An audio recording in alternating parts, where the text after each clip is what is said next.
श्रीशैलेशदया पात्रण्डे भक्त्यादिगुणार्णवम् यतीन्द्रप्रवणं वन्दे रम्यजामातरं मुनिं लक्ष्मीनाथसमारम्भां नाथयामुनमध्यमाम् अस्मदाचार्यपर्यन्तां वन्दे गुरुपरम्परां यो नित्यमच्युतपराम्बुजयुग्मरुक्मव्यामोहरस्थितितराय तृणाय मेने अस्मद्गुरोर्भगवतोऽस्य दैकसिन्धो रामानुजस्य शरणौ शरणं प्रपद्ये मातापिता यवतनस्तनया विभूतिः सर्वं निरेव नेमेन मदन्मयानाम् आद्यस्य न कुलवरेर्वकुलाभिरामं श्रीमत्तदङ्गृगणं प्रणमामि मूर्ध्ना भूतं दरश्च मारापयपट्टनाथ श्रीभक्तिसारकुलशेखरयोगिवाहान् भक्ताङ्घ्रिरेणुपरकालयतीन्द्रमिश्रां श्रीमत्पराङ्कुशमुनिं प्रणतोऽस्मि नित्यम् अस्मद्गुरुभ्यो नमः अस्मत्परमगुरुभ्यो नमः अस्मत्सर्वगुरुभ्यो नमः मातृभ्यो नमः पितृभ्यो नमः मातापितृभ्यो नमः श्रीमते विश्वक्सेनाय नमः श्रीमते नारायणाय नमः श्रीमते रामानुजाय नमः श्रीमात्रे नमः। నిన్నటి చెప్పినటువంటి శ్లోకంలో ఆమె పాదధూళిని తీసుకుని బ్రహ్మ విష్ణు మహేశ్వరులు ముగ్గురు కూడా పాదధూళిని స్వీకరించి బ్రహ్మగారు సృష్టి చేస్తే విష్ణుమూర్తి 1000 తలలతో ఆమె పాదధూళిని మోస్తూ స్థితిని కల్పిస్తున్నాడని, పరమేశ్వరుడు విభూతినిగా ఆమె పాదధూళిని తీసుకొని శరీరమంతా రాసుకొని తన కార్యక్రమాన్ని తను నిర్వర్తిస్తున్నాడని నేను చెప్పుకున్నాం. ఈరోజు శ్లోకంలో ఆమె పాదధూళి తాలూకా మహత్యాన్ని మనకి చెప్పారు.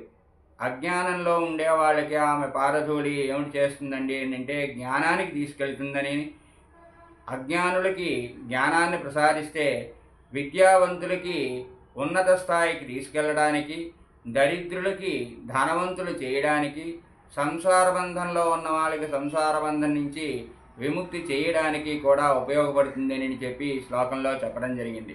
చూడండి, అవిద్యానాం అంతః తిమిరమిహిరద్వీపనగరీ జడానాం చైతన్యః తబకమకరందశ్రుతిఝరీ దరిద్రాణాం చింతామణిగుణనికా జన్మజలధౌ నిమగ్నానాం దంష్ట్రా మురరిపువరాహస్య భవతి.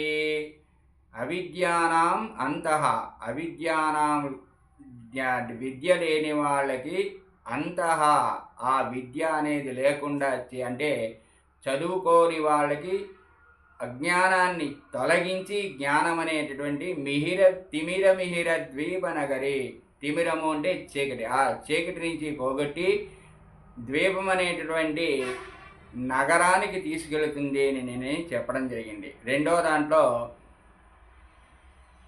మనకి స్తబక మకరంద శృతిఝరి ఏమిటండి, అజ్ఞానులకి జ్ఞానాన్ని ప్రసాదిస్తే మనకి జడులు అంటే మూర్ఖులకి వాళ్ళకి చైతన్యాన్ని కల్పించి వాళ్ళలో ఒక ఉత్తేజాన్ని కూడా కల్పించి మంచి కార్యక్రమాలు చేయడానికి ఆమె పాదధూళి ఉపయోగపడుతుందట.